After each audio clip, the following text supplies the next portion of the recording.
In less than 20 minutes, Norah O'Donnell will make her debut on the CBS Evening News. She came to see us here at NewsChannel 5 recently, and our Vicki Yates talked with her about her new role. Norah, you are following in some iconic footsteps, being the lead anchor of the CBS Evening News.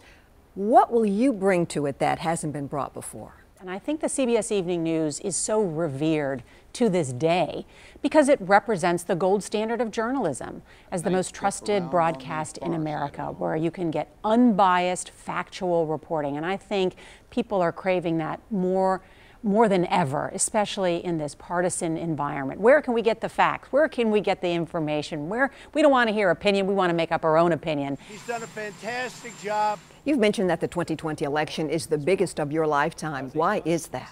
I think many Americans see that the unemployment rate is low, and yet at home they say my standard of living has not increased.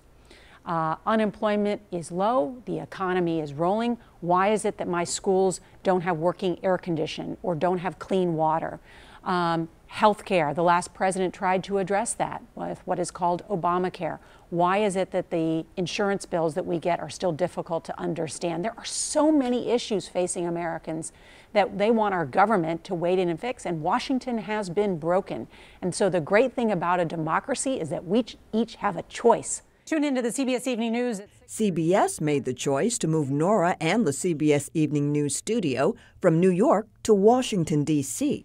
Look, we've got to get as close to the story as we can, and every one of these major issues has a nexus with Washington.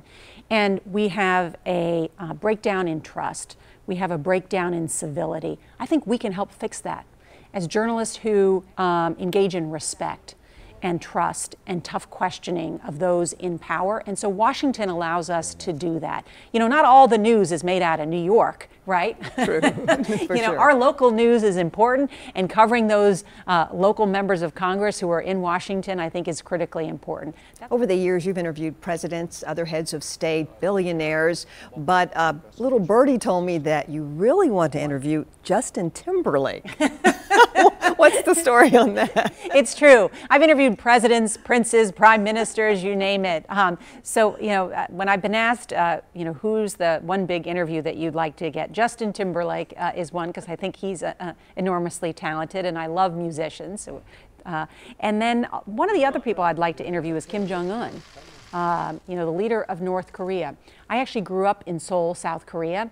I'm from a military family. My dad served in the U.S. Army for 30 years. My sister is currently serving in the U.S. Army. And I think President Trump deserves some credit for sitting down at the table with the North Korean leader. The question is now whether they will eventually denuclearize. So that's why Kim Jong-un is also, he's never done an interview. I tend to go after these people who've never done an interview before. I'll bet you get him. We're working on it, working on it.